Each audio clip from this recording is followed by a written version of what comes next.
저는 경상북도 저 봉화군에 있는 축서사의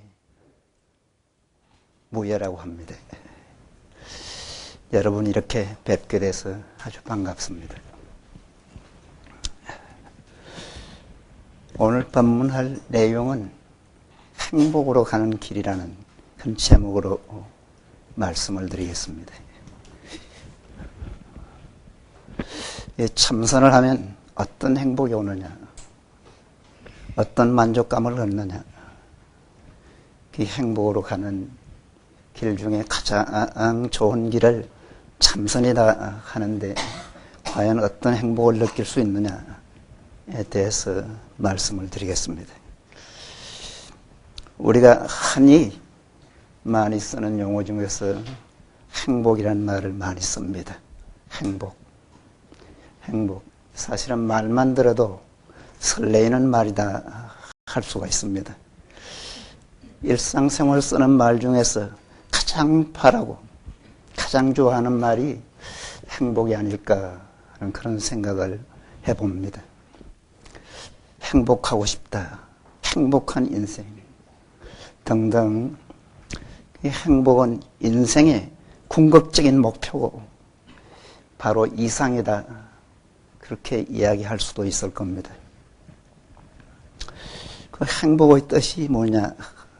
여러분 잘 아시겠지만 다행스럽고 복이 많다, 그런 뜻이 되고, 신심의 욕구가 충족이 돼서, 즉 몸과 마음의 그 욕구가 충족이 돼서 부족함이 없는 만족감을 느끼는 것을 행복하다, 그렇게 이야기를 합니다. 그렇다면 여기 오신 여러분은 얼마나 행복하시냐 묻는다면 어떻게 대답하시겠어요? 여러분의 그 행복 지수는 얼마세요? 옛날에 누군가 인간은 행복을 찾는 나그네다, 그렇게 말씀하신 분이 있어요. 인간은 일생을 그 행복을 찾기 위해서 나그네처럼 헤매는 것이 일생이다고 합니다. 그런가 하면 어떤 분은 인간은 행복을 찾는 여우에 비유한 그런 분도 있습니다. 여우는 아주 간사하고 아주 교활한 꽤 많은 그 짐승이래요.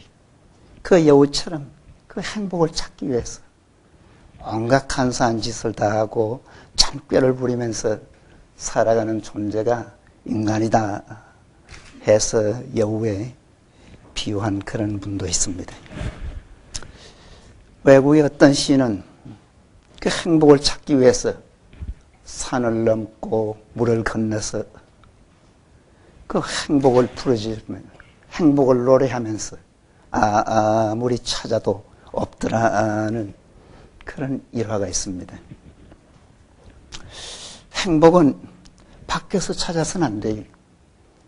밖에서도 나름대로 행복을 느낄 수는 있습니다. 그러나 적은 행복, 허망한 행복은 밖에서 느낄 수 있지만 진정한 행복, 참으로 지극한 그런 행복은 우리의 내면에서만 느낄 수가 있습니다. 여러분의 마음에서만 느낄 수 있어요. 여러분 자신이 자신에게 회개하는 데서만 느낄 수 있다, 그렇게 이야기를 할 수가 있습니다. 그런 그 진정한 행복, 참 행복은 만들 수가 없어요. 적은 행복은 만들 수가 있지만 큰 행복, 진정한 행복은 부처님 말씀으로는 이미 갖추어져 있다는 거래요. 다만 느끼면 된다는 거래요. 누구나 여러분이 태어날 때부터 다 갖추고 태어나는 것이 바로 참 행복이다, 그렇게 부처님은 말씀하셨습니다. 부처님께서 깨치고 나서 제일성이 뭐냐? 기특하구나. 일체 중생이 부처님과 똑같은 지혜와 특상을 갖췄네 했어요. 모든 중생이, 사람은 물론이고 개나 소나 돼지나 고등동물에서부터 저 땅속에 있는 지렁이 같은 아니면 개미새끼 같은 아주 미물까지도 다 불성이 있다고 했어요. 그 불성이란 뭐냐?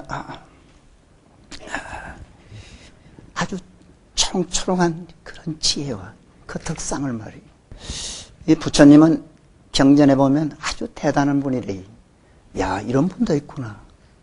이렇게 대단한 분도 있구나 싶을 정도로 아주 천재적인 분입니다.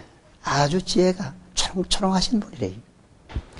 어떤 분이 무슨 질문을 하더라도 기다렸다는 뜻이 그 진료의 말씀을 설파하실 수 있었던 분이 바로 부처님이래요.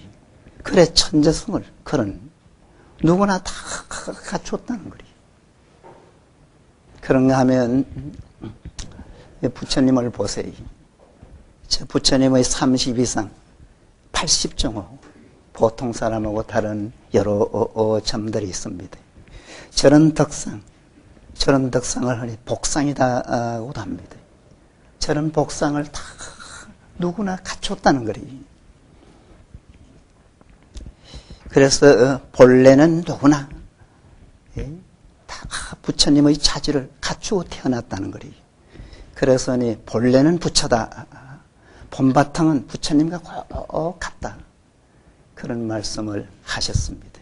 그렇듯이 그것을 다른 표현으로 하면 본래는 누구나 행복할 수 있는 자질을 다 태어났다는 거예요. 즉 누구나 행복할 수 있다는 거예요. 그런데 왜 행복할 수 없느냐? 본의 망상 때문이다. 그렇게 말씀을 하셨습니다. 어쨌든 부처님은 대단한 분이고 참으로 행복한 분이고 늘 그 행복을 누리면서 사셨던 분이 바로 부처님이다 할 수가 있습니다. 이 부처님은 언제라도 뭐 수시로 당신 마음대로 선정에 들 수가 있었어요. 그 선정에 들어서 보통 사람이 느낄 수 없는 깊은 그런 오묘한 그런 즐거움을 늘 느낄 수 있었던 분이 바로 부처님이래요. 그런데 그 깨친 분 중에 이런 분이 있었어요. 이 부처님과 같은 그 깨친 그런 분상에서 느끼는 그 행복은 어떤 정도냐.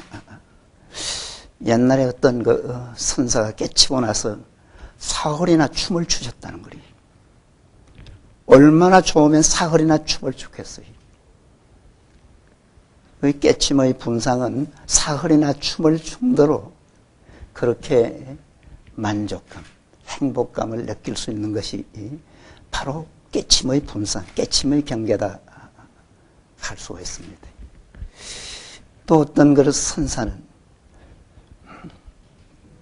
이 깨침의 그 기막힌 기분을 누가 알겠나 하는 그런 말씀을 하신 분도 있어요. 그 기막힌 말로 걸로 표현할 수 없는 그 기막힌 그런 기분을 누가 알겠나.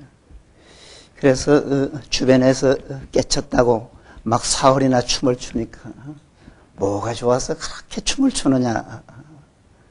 물으니 자네는 모를 걸세, 자네는 모를 걸세 했다는 그런 기록이 있습니다. 어쨌든 그런 그 깨침의 기분, 깨침의 그 행복, 그 깨침의 그 만족감은 깨쳐보지 못하면 누구도 알 수 없는, 보통 사람으로서는 상상이 안 되는 그런 대단함이 있는 것이 바로 깨침이다 할 수가 있습니다.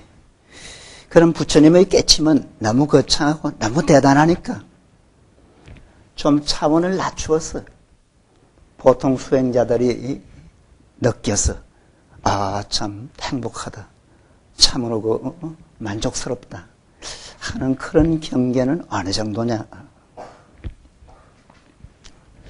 이 수행을 해보다가 보면 화두 참선 같으면 연불도 뭐 마찬가지입니다. 몽중의 이력, 꿈속에서도 이려한 상태, 즉 꿈속에서도 조금도 변하지 않는 그런 상태 정도가 가장 수행에서 보통 일반적으로 잘하신다는 그런 수행자들이 흔히 느낄 수 있는 최상급의 깨침이다. 행복감이다. 그렇게 보통은 이야기를 합니다. 그런 정도가 어느 정도냐? 즉 그런 정도 이거 행복하고 여러분들의 그 행복을 이 화두가 된다는 것은 화두가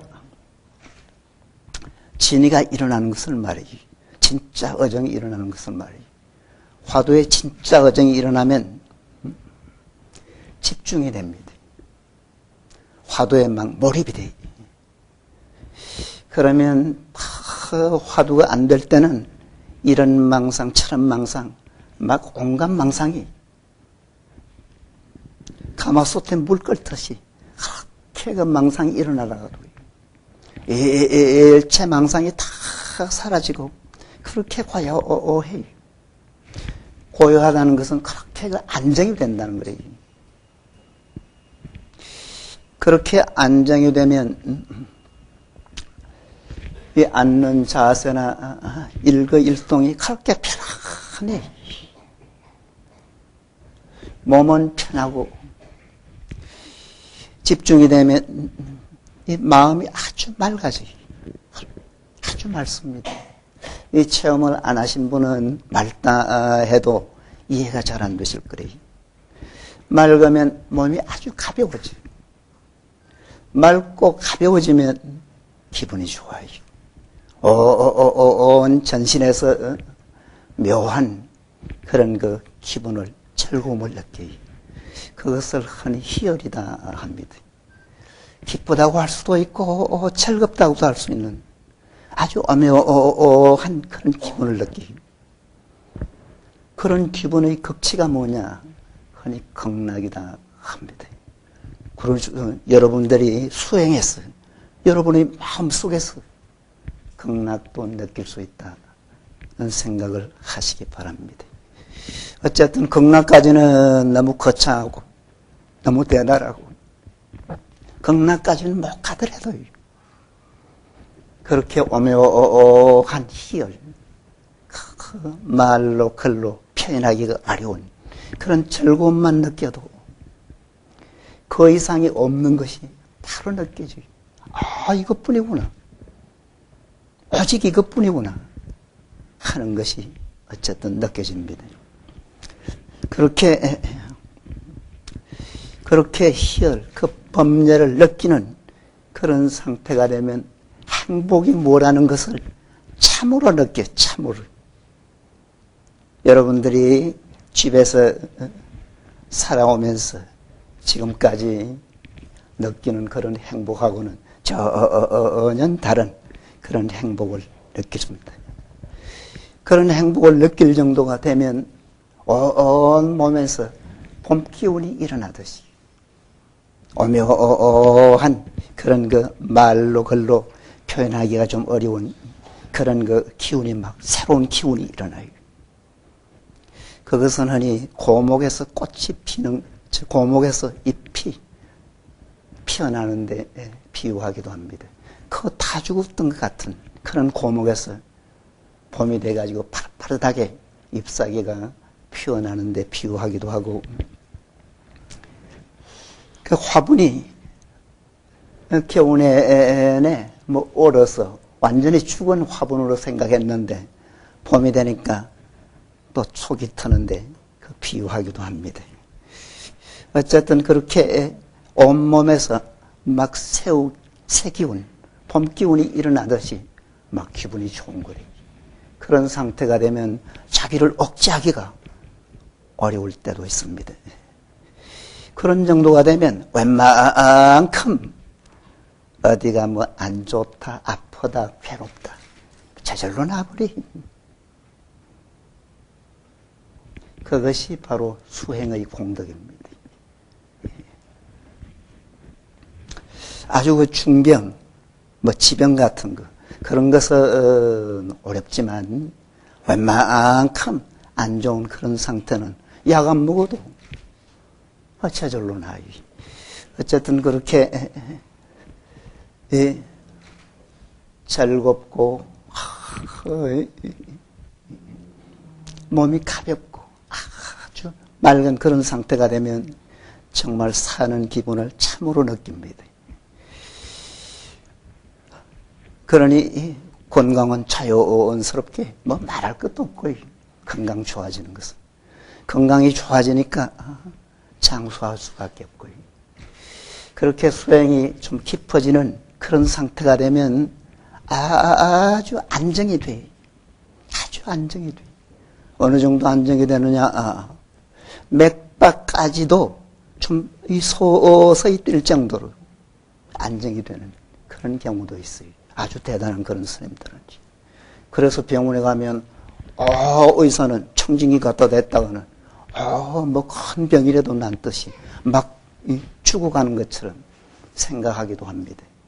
지극히 안정이 돼서 아주 좋은 때인데 그렇게 어쨌든 그 진단을 검진을 할 수도 있습니다. 어쨌든 그런 정도가 돼야 진정한 행복이다. 참 행복이다. 그런 말을 합니다. 어쨌든 그런 몽중의 이력 경지를 느껴보지 못하면 도에서는 행복이라는 말을 쓸 수가 없다. 행복을 모르는 사람이다. 그렇게 이야기를 할 수가 있습니다. 그래서 만약에 그런 정도가 되면 어떠냐. 예를 들어서 여기 보살님들이 많은데 그 남편들 중에서 돈도 제대로 벌어오지도 못하고 좀 말썽이나 일으키는 그런 남편들이 있다면 그 정도 되면 그 남편에게 그 돈 안 벌어와도 괜찮다. 참선이나 해라. 그런 말이 나와요. 그런가 하면 그 아들이 뭐 한때는 그 공부를 안 해서 말썽이나 피우던 그런 아들인데 제법 공부도 잘하고 공부 맛을 들인 그런 아들이라면 그런 아들도 엄마가 볼 때는 이 공부가 되는 어머니가 볼 때는 뭐 아주 볼 것 없이 보잘것없이 보이는 길에 야야 그 뭐 공부해가지고 그 골치 아프잖아. 그 하지 말고 염불이나 잘해라. 그런 말이 나올 정도가 돼요. 즉 그 정도가 되면 절에 가지 말라고 해도 안 갈 수가 없고 아무리 하지 말라 해도 안 할 수가 없는 것이 수행이래. 그 수행하면 오직 이것뿐이다. 이거밖에 할 일이 없다. 그런 정도가 생각이 드는 그런 시절입니다. 어쨌든 만약에 여기 오신 신도님들 전부가 그런 체험을 한 분들이라면 매일 법당은 10,000원 사례일 거예요. 어쨌든 그렇게 이 수행의 그 진가를 참으로 제대로 느끼는 그런 때다. 그런 정도는 여러분들이 세속에서 한이 요즘은 돈 세상이라고 하지요. 돈. 그 돈에 대해서 아주 집착을 많이 할 정도로 그 돈이 대단한 위력을 발휘도 한다고 하던데 그 돈이라든가 그 돈을 많이 벌어서 아무리 재벌의 아성을 쌓아도 여기 대원정사를 창설하신 장경호 거사님 같은 그런 분은 예외입니다만은 어쨌든 보통 그 재벌들 돈을 아무리 많이 푼다고 해도 그런 행복은 못 느끼. 그런가 하면 명예가 막 삼천대천세계를 떨친다고 해도 그런 느낌은 못 느끼. 권세가 세상을 막 들었다 놨다 한다고 하더라도 그런 느낌은 못 씁니다. 그런가 하면 여러분이 참 소중한 그 가정생활, 거기서도 그런 거를 느끼기가 어렵습니다. 그래서 요즘 그 웰빙에서 아이고 돈 좀 많이 벌어서 좋은 아파트에서 잘 먹고 잘 입고 화려하게 살면 행복할 것 같았는데 막상 갖추고 나니까 행복하지가 못한 거래. 그래서 서양 사람들이 사실 영리해요. 이 어디서 행복을 찾았느냐? 마음에서 찾은 거래. 그래서 웰빙에서도 수행을 해야 된다. 참선을 해야 된다. 그래서 참선 붐이 일어나는 일조를 하고 있다 할 수도 있습니다. 어쨌든 아무리 외형적으로 갖춰도 결국은 내면적으로 닦지 않으면 행복하고는 거리가 멀다 하는 이야기입니다. 어쨌든 그런 여러분들이 새 속에서 느끼는 그 행복과 위철에서 수행해서 느끼는 행복을 자상하게 비교를 해보시기 바랍니다. 이 과히 천양지차다 그런 느낌을 받을 수가 있을 겁니다. 그래서 이 공부는 해라 마라 할 필요가 없다는 거리. 안 하면 자기 손해라는 거리. 그래서 흔히 스님들이 약간 배짱 섞인 이야기로 하려면 하고 말려면 마시오. 안 하면 당신 손해지. 그런 이야기를 흔히 하거든요. 어쨌든 수행은 아무리 강조해도 부족한 것이 수행이다. 그렇게 이야기를 할 수가 있습니다. 그러면 그런 행복으로 가는 길이 두 길이 있어요. 크게 두 길이 있는데 첫째는 마음을 쉬는 것이고요. 둘째는 한 길은 마음을 집중하는 거예요. 진정한 행복을 느끼려면 마음을 쉬든지 마음을 집중하든지 둘 중에 하나는 해야 됩니다. 그래야 참으로 진정한 행복을 느낄 수가 있어요. 흔히 미망 중생이다, 미혹 중생이다 그런 말씀 들었죠. 우리 사람도 중생인데 이 중생은 미혹하고 미망하다는 거래요. 즉 어둡고 탁하다는 거래요. 왜 어둡고 탁하냐? 여러 생, 수십 생, 수백 생을 살아오면서 지은 그 업으로 인해서 이 업으로 인해서 일으키는 그 번뇌망상으로 인해서 우리들의 마음이 어둡고 탁하다는 거예요. 그 어둡고 탁한 마음을 맑게 하고 밝게 하는 것이 수행한다, 마음을 닦는다 합니다. 마음은 형상이 없어요. 물체가 아니래요. 그래서 마음은 흔히 허공 같다고도 합니다. 허공 같은 그 마음을 어떻게 닦겠어요? 이 물체를 걸레로 닦듯이 닦을 수 없어요. 그 허린 마음, 탁한 마음을 맑게 하고 밝게 하는 것을 흔히 마음을 닦는다고 합니다. 그 마음을 닦는 방법 중에 가장 쉬운 방법이 마음을 쉬는 거래요. 마음을 놓는 거래요. 마음을 비우는 거래요. 마음을 쉰다, 놓는다, 비운다는 것은 뭐냐? 일체 생각을 않고 마음을 가지지 않는 걸 말해요. 즉 번뇌망상을 피우지 않는 것을 말해요. 그래서 일체 망상을 피우지 않으면 일체를 피우면 맑아져요. 맑아지면 기분이 좋아져요. 즉 행복해져요. 그래서 얘들은 1000번 쉬고 10,000번 쉬라 했어요. 쉬고 쉬고 또 쉬고 또 쉬라는 거래요. 그 쉰다는 생각까지도 쉬라는 거래요. 쉬면 곧 행복해져요. 쉬면 참으로 묘한 기분을 느끼게 돼. 그것이 행복으로 가는 첫걸음이래. 그래서 참으로 쉰 사람이 진정으로 행복한 사람이다. 그렇게 생각하시면 되겠습니다.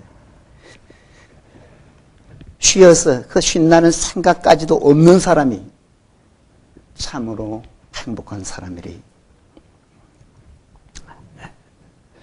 이 대원정사 신도님들이 뭐 수준이 높다고 하는 이야기를 들었습니다. 이 수준이 높다는 것은 좀 많이 배우고 많이 아신다는 그런 뜻일 텐데, 그런데 이 마음 공부는 수준이 아무리 높아도 뭐 박사학위를 몇 개쯤 받아도 그거는 안 닦으면 몰라요. 어쨌든 수준이 높다는 것은 지식이 많다는 건데, 식자무한이라는 말이 있듯이 마음 공부에는 지식도 그것도 근심거리래. 그것마저도 없어야 돼. 그래서 일자무식이라도 꿰치면 부처님이래. 박사학위를 몇 개쯤 가져도 못 꿰치면 그건 망상꾼이고요. 어쨌든 아무리 지식이 많아도 마음은 닦아야 된다.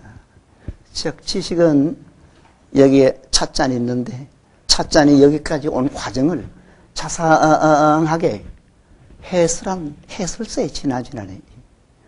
해설서를 아무리 읽어도 앞에서 뒤까지, 뒤에서 앞까지 다 외워도 차맛은 모릅니다.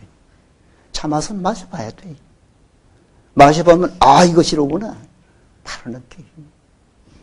그렇듯이 진정한 행복은 본인이 스스로 실참실구해서 알면 마음을 비워서 느껴야 됩니다. 이 책을 읽어서 적은 행복은 나름대로 느낄 수 있어요. 적은 행복, 아주 소박한 행복. 그러나 큰 행복, 진정한 행복은 비우고 집중을 안 하면 어렵다. 생각을 하시기 바랍니다. 참 그렇게 비울 수 있으면 참 좋으련만 비우지 못하니 한스럽지. 이 요즘 사람은 어릴 때부터 공부를 해야 되고 지식으로 자라고 지식이 판을 치는 세상에서 그 지식 가지고 큰 소리치고 살아갑니다. 그래서 아는 것이 힘이다 할 정도로 먹고 살아가는 데는 대단한 힘이 있어요. 그러나 진리는 알면 알수록 멀어져요. 그것은 오직 닦아야 됩니다. 그래서 참선자는 이 진정한 마음 공부를 해서 참으로 행복을 느끼려고 하는 사람은 첫째는 발심을 해야 돼. 발심을. 발심이란 뭐냐? 발보리심의 준말이리. 보리를 꼭 이루어야 말겠다는 마음을 내는 것이 발심이리. 보리란 안욕타라 삼맥삼보리. 무상등창각을 말이. 위 없는 바르고 옳은 그런 깨달음을 말이. 내가 확철대오를 하고야 말겠다. 반드시 우주와 인간의 이 근본 진리를 꼭 깨치고야 말겠다 하는 그런 대단한 마음을 내는 것이 바로 보리심입니다. 그래서 참선자는 선을 하려고 하는 분, 선을 해서 진정으로 행복을 느끼고 싶은 분은 이 참선하는 이 일이 가장 큰 일이다. 아까 그 어떤 보살님 예로 들었습니다만 그런 것이 아주 남편한테도 돈 안 벌어도 좋다 할 정도로 아들한테도 이 공부보다는 진정한 공부는 참선이다, 수행이다 그런 말을 할 정도로 어쨌든 이 일이 가장 큰 일이며 가장 중요한 일은 궁극적으로 이 일뿐이며 이것만은 반드시 해고야 말겠다는 확고부동한 그 마음, 철저한 마음을 갖는 것이 바로 발심이다 할 수 있습니다. 어쨌든 발심을 참으로 해서 정말 하고 싶은 마음을 내서 즉 마음 공부일수록 참으로 발심을 해야 돼. 참으로 마음을 내야 참으로 마음을 내면 이외로 쉬운 것이 참선입니다. 그래서 수행하려고 하는 사람들은 세속에 있는 여러분도 정말 내가 수행을 하고 싶다. 그래서 지금 이야기하고 있는 그런 진정한 행복을 참으로 느끼고 싶다. 그런 생각을 하시려면 마음의 정리를 할 필요가 있어요. 그냥 보통 사람으로서 돈이나 명예나 권세나 그런 데 집착하고 그런 데 끄달려서 막 그럭저럭 살 것이냐. 그렇지 않으면 지금까지 참 많이 살아봤죠. 나이가 많은 분은 별것 아니더라. 참 허망하더라. 그런 걸 느끼는 분도 있을 거예요. 필요하지만 궁극적으로 보면 정말 따지고 보면 별것 아니고 허망하다는 것을 느끼는 분이 많을 거예요. 그래서 이래 살아서는 안 되겠구나. 정신 좀 바짝 차려가지고 그래도 좀 눈을 밝혀서 제대로 살아야 되겠다는 그런 마음을 갖는 분은 주변을 정리해서 정리하듯이 이것이냐 저것이냐 확실하고 분명하게 그렇게 마음의 정리를 해서 공부할 필요가 있습니다. 이 대부분은 그 오용락에 빠졌어요. 막 분수에 넘치게 만족할 줄 모르고 막 살아가요. 그래서 살다가 보니까 대부분은 막 화분은 그런 욕심을 냅니다. 그러니 뭐 잘 되겠어요. 잘 안 되고 어려우니까 남을 미워하고 막 분한 마음을 내고 막 괴로워합니다. 그것뿐인가 삼남한상의 그 이치와 도리도 모르면서 막 부끄럽게 그렇게들 대체적으로 살아갑니다. 그렇게 살 것이냐 아니면 바른 견해로 우주와 인간에 대한 바른 견해를 가지고 바른 생각으로서 바른 생활을 하면서 바른 정진을 해서 살 것이냐. 그래서 부처님의 좀 정법을 체험해서 막 생사까지도 초탈했어요. 진정한 그런 행복을 느끼면서 살 것이냐. 깊은 생각을 해서 좀 정리를 할 필요가 있어요. 그래서 생활도 가급적이면 좀 단순하게 해야 돼. 단순하게 한다는 것은 분해망상이 좀 덜 일어나기, 복잡다단하지 않기. 그래서 생활도 좀 단순하게 하고요. 즉 먹고 입고 주거하는 것 외에 너무 이렇게 뭐 신경 많이 쓰지 말고요. 웬만한 데 대해서는 취미생활이나 기호 같은 데도 마음을 두지 말고요. 그런가 하면 일상의 그 사고, 생각도 좀 고루하게, 좀 복잡하고 타당치 않게, 좀 단순하게. 그래야 분해망상이 덜 일어나요. 이 수행의 가장 주범은 분해망상이래. 분해망상을 없애고 퇴치하는 그 작업이 바로 수행이라 할 수 있습니다. 어쨌든 그래서 가급적이면 분해망상이 덜 일어나게 하고 그런가 하면 행동도 좀 단순하게 하고 필요 없는 데 가지 말고 그래서 할 일만 좀 딱 하고 이 수행의 정성을 좀 덜해서 그 수행자처럼 이 보통 삶은 잘 살아도 부끄럽지 않기가 어려워요. 인생 자체가 아주 허망한 줄을 알았어요. 세상 만물에 조연하고 진리를 향해서 고귀하게 영원을 그래 살아갈 줄 알아야 됩니다. 이 수행법 중에서는 뭐 이런 수행법 저런 수행법 요즘은 여러 가지 수행법들이 남방에서 막 올라오는 그런 세상이 됐습니다. 그런 수행법 중에 최상은 뭐냐? 바로 화두참선이래. 화두참선. 화두참선은 초보자는 좀 어렵다는 그런 이야기를 하기도 하지만 어렵질 않아요. 참으로 발심하면, 참으로 지극하게 정말 마음을 내서 막 빠질 정도로 애쓰면 이외로 쉬운 것이 화두참선입니다. 그래서 화두참선을 하니 최상승법이다. 지금까지 인간이 발견한 수행법 중에 가장 어떠면 화두참선이다 할 수가 있습니다. 왜냐? 화두참선을 깨치면 바로 부처경계라는 거예요. 그런가 하면 이 부처로 가는, 깨침으로 가는 가장 확실하고 가장 분명한 것이 바로 화두참선입니다. 그래서 흔히 최상승법이다 그렇게 이야기를 합니다. 어쨌든 그 화두참선을 해서 깨침으로 가는, 행복으로 가는 최상의 맛을 꼭 보시기 바랍니다. 그 화두는 어떻게 되느냐? 간절하게 들어요. 간절하게. 아주 간절하게.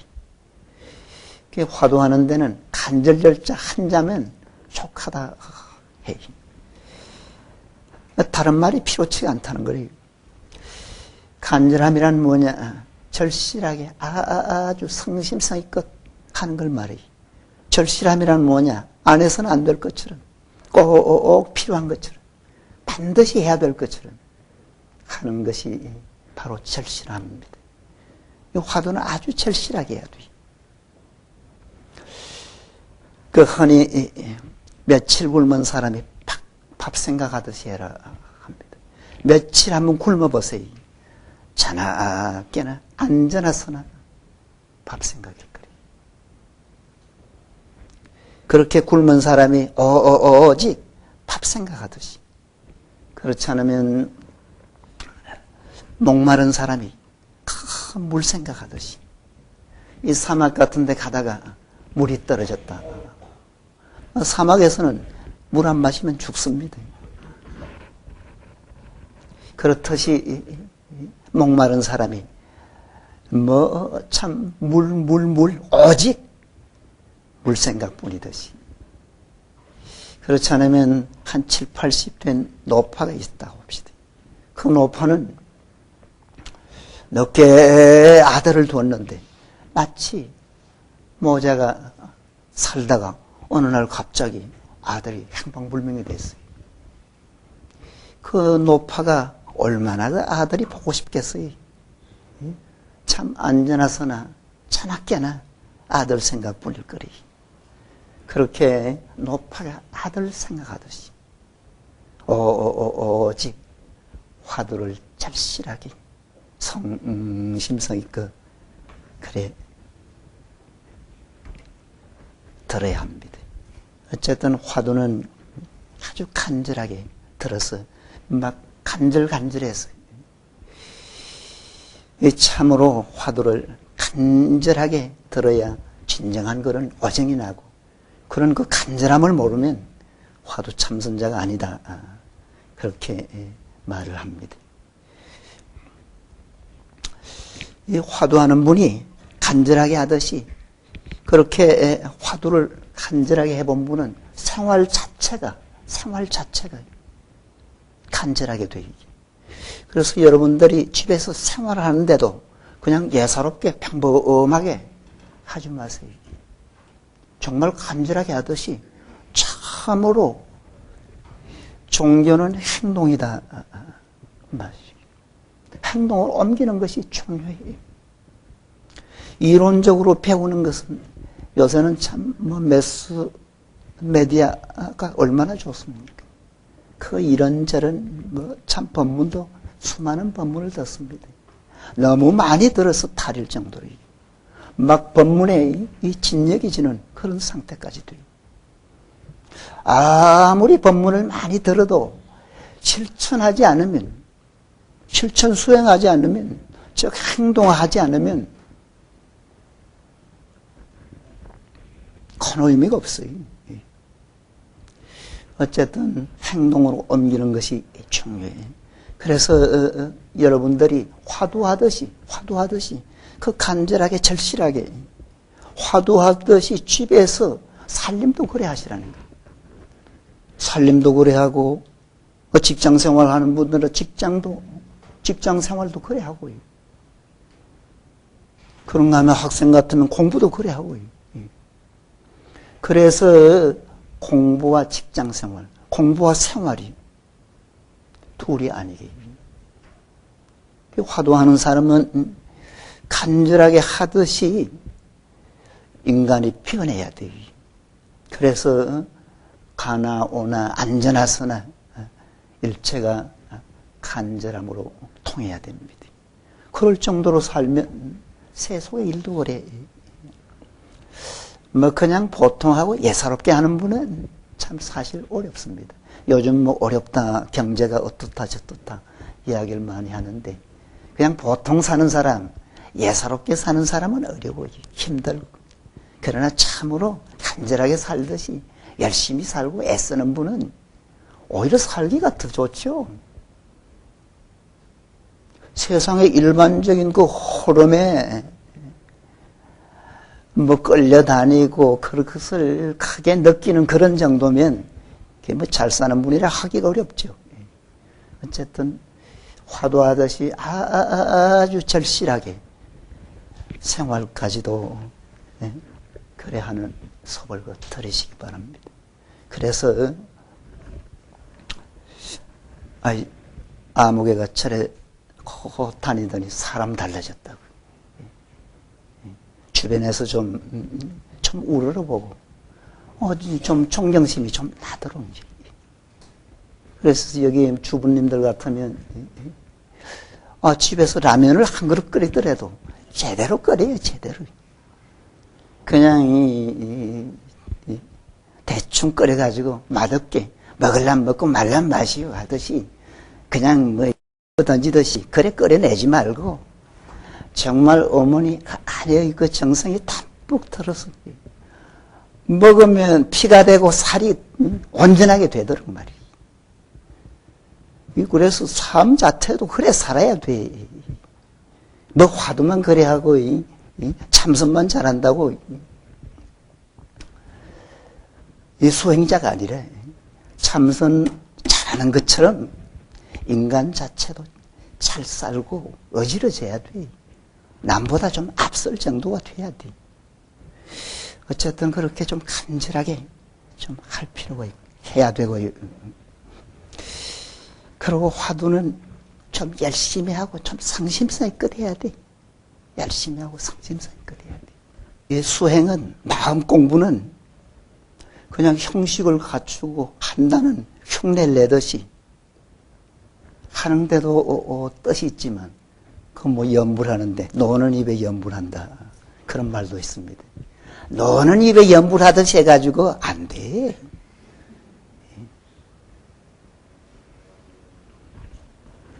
마음 공부는 마음이 문제라.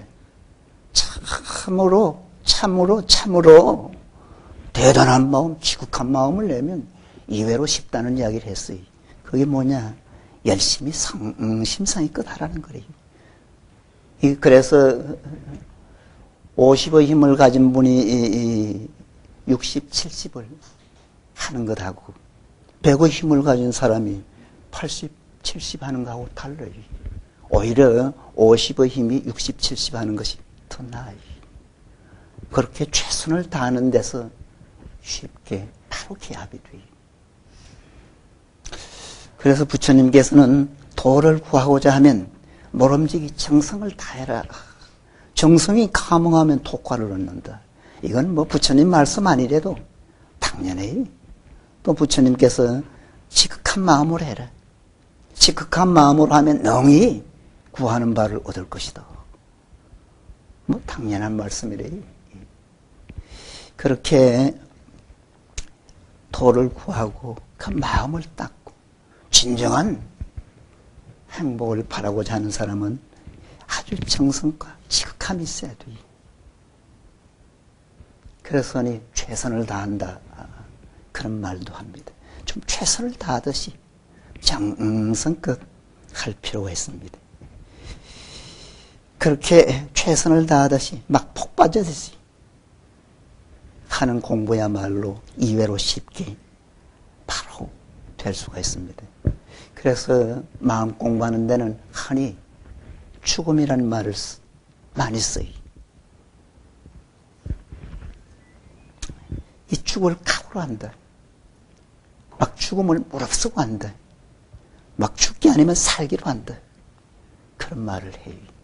제가 할 때는 되게 하라는 거래.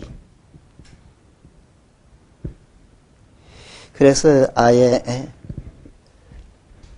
목숨을 떼놓고 막 죽음까지도 두려워하지 않는 사람은 이 견성하기가, 진정한 행복을 느끼기가 여반장이다 했어요.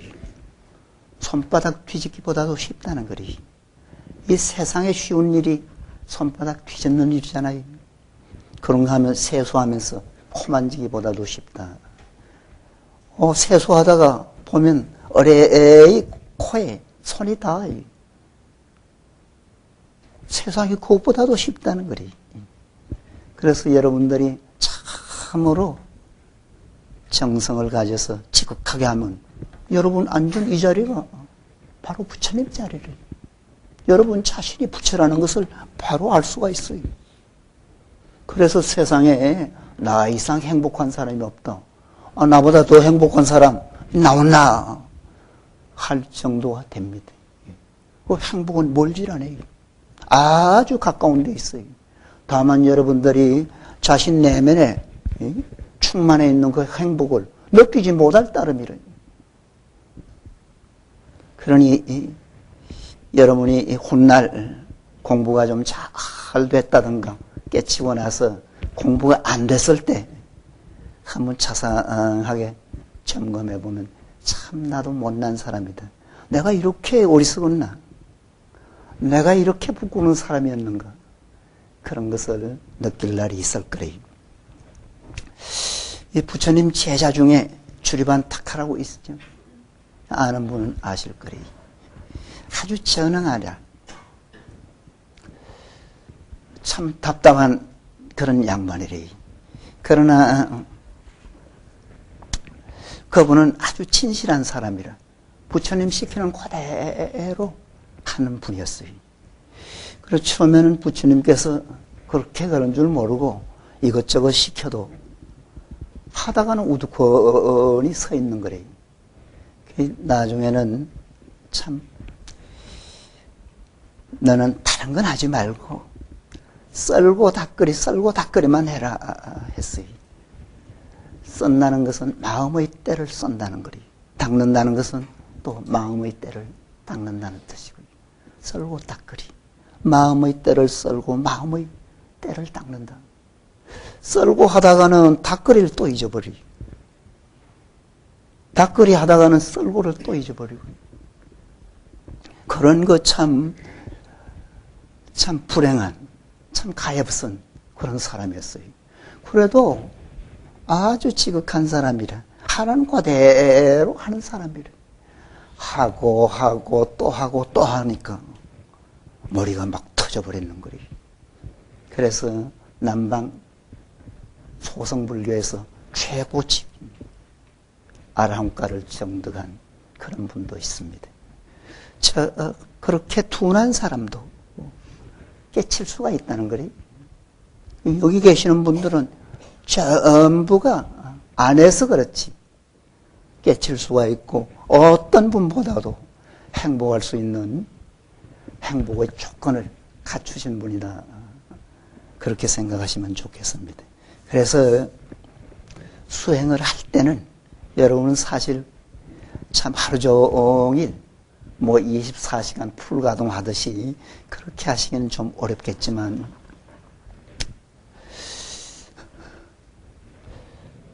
새벽에 눈 딱 뜨자마자 어쨌든 좀 이 잘 때까지 계속해서 하면 좋고 그렇게까지는 홍 못하더라도, 다문 몇 시간을 하더라도, 몇십 분을 하더라도, 막 푹 빠지도록, 좀 화끈하게, 좀 열심히, 좀 정성껏, 앞에서도 이야기한 간절하게, 좀 지극하게, 막 최선을 다하듯이, 그렇게 해보시기 바랍니다. 그렇게 하면 참으로 공부하는 그런 기분을 느낄 거예요. 그래서 화두를 놓치지 마세요. 화두를 놓치지 말아요. 일리하게, 막 고집스럽게, 막 끈질기게 그렇게 애쓰면 이외로 쉽게 될 수가 있습니다. 이 화두가 안 되는 분들은, 즉 수행이 잘 안 되는 분들은, 또 호응 염불하는 분은, 염불이 잘 안 되는 분은 늘 자기를 반성하세요. 자기를 늘 점검하고. 화두가 안 되고 염불이 안 된다는 것은 자기 인간 자체가, 자기가 여러 가지가 문제가 있다는 거래요. 좀 못난 점이 있고 부끄러운 점이 있고 참으로 시정하고 참으로 보완할 점들이 많다는 거래요. 그래서 자기의 그 부족한 점, 못난 점, 어리석은 점을 과감하게 매일 고쳐나가요. 매일. 그래서 사람은 이 수행뿐만 아니라 삶 자체도 그렇습니다. 매일 발전하는 자기를 좀 느낄 정도로 사셔야 됩니다. 그래서 어제보다는 분명히 오늘 더 잘 사셔야 돼요. 오늘보다는 내일이 더 발전적이어야 되고요. 내일보다는 다음날이 더 긍정적이어야 되고요. 성성장구하듯이, 일취월장하듯이 나날이 날로 새롭게 변화가 돼야 돼요. 여기에 그 보살님들은 늘 같은 공간에서 같은 식구끼리 같은 생활을 하기 때문에 별 변화가 없는 그런 생활을 하시는 분이 많을 겁니다. 아무리 늘 같은 공간이더라도 같은 식구와 같이 늘 하는 일이라도 거기서도 새로운 기분을 느껴야 되고 거기서도 나날이 발전하고 더 긍정적인 그런 느낌을 느껴야 됩니다. 그렇지 않으면 삶 자체가 아주 허망한 것을 느끼실 거예요. 어쨌든 매일 자기를 점검하고 반성해서 좀 발전적으로 진전 있는 자기를 만들어 가셔야 됩니다. 화두가 안 되듯이 여러분의 그 삶 자체가 문제가 있는 분은 근본적으로 생각을 해서 어쨌든 내가 하는 일은 좀 확실하고 좀 분명해서 어디 가도 좀 떳떳하고 좀 당당할 수 있는 그런 자신으로 만들어 가실 필요가 있습니다. 그런 정도가 안 되면 만족하기가 어려워요. 그런 정도가 안 되면 행복은 저만큼 멀어져 있어요. 거림의 떡이래. 옛날에 중국에 어떤 그 스님이 계셨는데 그분은 그 참선하는 분이었어요. 한 30년간 걸망을 지고 이절저절 다니면서 참선한다고 참 나름대로 애쓰신 분이래. 한 30년을 해도 안 되는 거래요. 그래서 이런저런 고민을 거듭하다가 금생은 인연이 없는가 보다. 인연이 없으면 어떡할 것이냐. 그만 금생은 일찌감치 몸을 바꾸자. 즉 죽어버리다. 큰 결심을 하는 거래요. 그래서 주변을 싹 정리를 하고는 조그마한 걸망에 그 몇 가지만 달랑 치고는 그 큰 강이 있는데 이수라는 큰 강이 있는데 그걸 건너는 나룻배를 탔는 거래요. 그 죽으려고 나룻배를 타니까 막 눈물이 피오듯이 하는 거래요. 그래 타고 가다가는 강 중간쯤 가서는 얼른 막 강으로 막 뛰어들려고 했는 거래요. 근데 누군가 뒷덜미를 확 잡아 당기는 분이 있더라는 거예요. 그래서 저만큼 막 떨어져 버리는 거예요. 보니까 사공이래. 사공이 보안이 공부 안 되는 중림 같은데 죽으려면 산속에는 쓰나 죽을 것이지 왜 여기 나 돈벌이 하는데 와서 죽으려고 하느냐고. 호통을 치는 거래. 호통을 치면서 당신이 공부를 얼마나 해봤나. 참으로 해봤나. 참선군 내가 듣기로는 발심만 하면 잘 되는 것이 공부라고 하던데 세상에 30년간 공부해도 안 되는 그런 멍청이가 어디 있느냐고. 그냥 막 직격탄을 막 퍼붓듯이 퍼붓는 거래. 그렇지 않아도 그 얼굴을 못 들 판인데 그런 이 경책을 받으니까 앞이 안 보이는 거래. 그래서 순간 큰 결심을 하는 거래. 내가 여기서 어쨌든 깨치지 못하면 일어나지 않겠다. 앉자마자 막 죽자 사자 애쓰는 거래. 그렇게 안 되던 공부가 불과 1시간도 못 돼서 선정에 들어버리는 거래. 사흘 만에 깨쳤는 거래. 사흘 만에. 깨치고는 그 참 너무 좋은 기라. 너무 좋은 기라. 막 울면서 춤을 추는 거래. 울면서. 깨치고 보니까 너무 좋아서 이 눈물이 날 정도로 또 춤이 나오고 또 한편 생각하니까 자기가 너무 못났는 길에 세상에 나보다 더 어리석은 사람이 있겠나 싶은 길에 그걸 이렇게 쉽게 조금만 더 했었으면 그 바로 들어갈 공부인데 그걸 못해가지고 여기까지 내가 죽으려고 이런 흉내까지 낸 것을 생각하니까 그래 부끄러운 거래. 그렇게 그래서 울면서 그래서 춤을 추니까 그 사공이 이 양반 보소 중님 좀 똑바로 사서 이 당신이 이 스님이 돼가지고 무슨 꼴이냐 하면서 유전 더 큰 경책을 하는 거래. 그래서 그 얼굴도 못 들고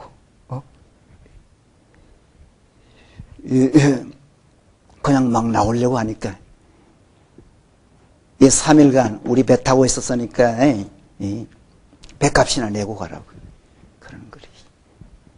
그 뭐 돈이 있나 걸망진 거 걸망 휙 집어 던지고 그냥 도망치듯이 자기를 숨겼다는 그런 이야기가 있어요.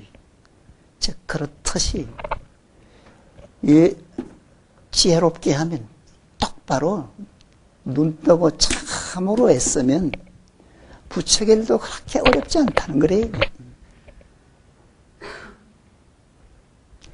여러분이 참 세속에 사시느라고 이런 어려움, 저런 어려움, 많은 어려움이 있을 겁니다.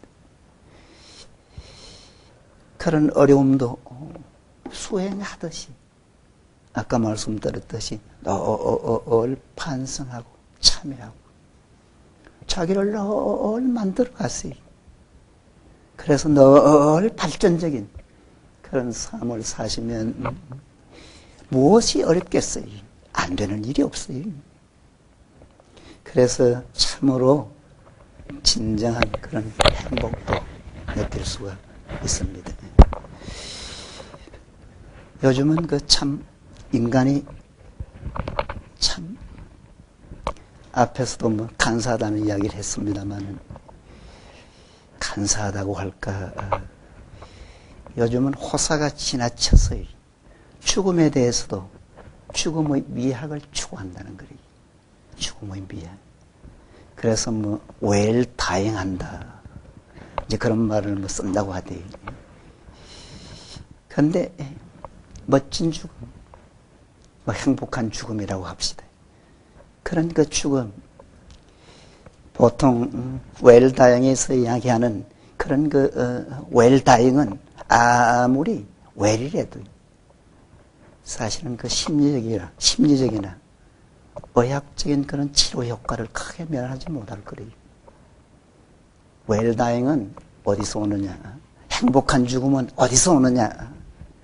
수행에서, 도에서만 옵니다. 그래서 옛날에 그 조사 스님들 멋지게 막 죽음을 희롱하듯이 막 자유자재하고 해학을 연출하듯이 그렇게 가신 분들이 있습니다. 그렇게 가시는 분이야말로 참 웰다잉이다 할 수가 있습니다. 그렇게 죽음까지도 마음대로 할 수 있는 것이 바로 수행이다. 그래서 죽음에서도 참으로 행복을 느낄 수 있다. 그거 할 수 있습니다. 이 불교는 견성했어요. 부처님이 됐어요. 생사까지도 초탈할 수 있는, 생사까지도 마음대로 할 수 있는 것이 불교의 그 목표래요. 그 마음대로 한다는 것은 흔히 차지한다 하는데, 이 참 여러분이 이해하기가 참 어렵겠지만 죽고 싶으면 죽고 싫으면 안 죽는다는 거래요. 그런 대단한 분이 있어요. 이거는 이해가 잘 안 되실 거래요. 그 우리 스님들 돌아가실 때 예언을 보통 해요. 내가 아무 날 아무 시까지 아무 시에 죽겠습니다. 내 생명이, 그거는 두 가지로 해석을 할 수가 있는데, 내 생명의 기한이 아무 날 아무 시까지밖에 안 된다. 그 생명의 기한을 말씀하신 그런 경우도 있고, 내가 아무 날 아무 시까지만 살다가 막 죽겠어. 오직 자기 뜻을 말하시는 그런 분도 있어요. 그런 분이야말로 뭐 죽고 싶으면 그날 가서 죽는다는 거래요. 어쨌든 조사 스님들 중에서 아주 대단한 분은 그런 분도 계셨습니다. 어쨌든 그런 것까지도, 그 죽음까지도 참으로 자유자재했어요. 정말 진정한 죽음에서도, 이건 행복이라는 말을 써야 좋을지 모르겠습니다. 그런 말을 쓸 수 있는 것이 바로 수행이다. 그렇게 이야기할 수가 있습니다. 제가 아는 스님 한 분이 돌아갔어요. 그런데 그분은 세속에서 좀 불우하게 사셨던 분이래요. 어릴 때부터 나무의 집에 모섬살이를 한 분이래요. 이 연나무살 돼가지고 속골, 이 촌에 사신 분들 계신, 이 소먹이를 떠들 만할 때가 됐어요. 나무의 집에 그저 심부름이나 하고 꼴이나 떠들주는 그런 사람으로 모섬살이 이천모섬이라고 했죠. 들어갔다가 일생을 그 모섬살이로 일관하다가 쉰에 출가를 했는 거리. 쉰에.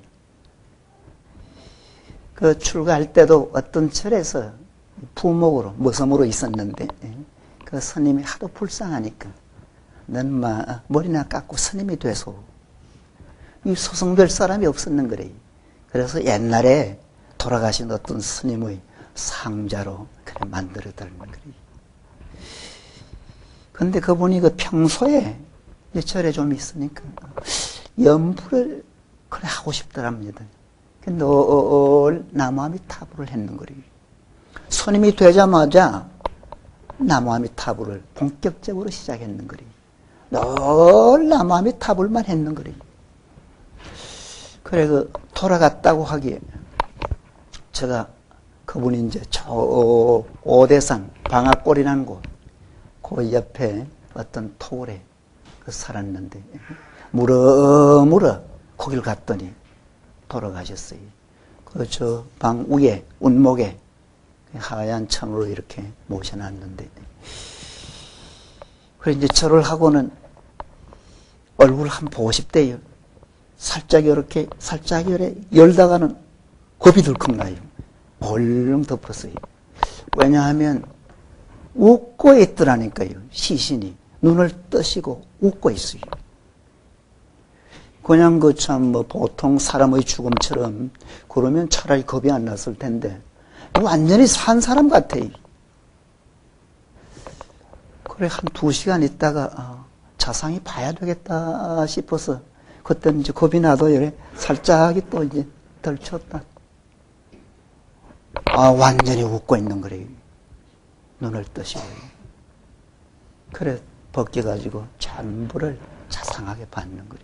한 사흘이 됐는데, 그때가, 장마철인데, 오대산 같은 데는 지형적인 조건으로 비가 막 올 때는 아주 많이 옵니다. 계속 막 안개가 끼고요.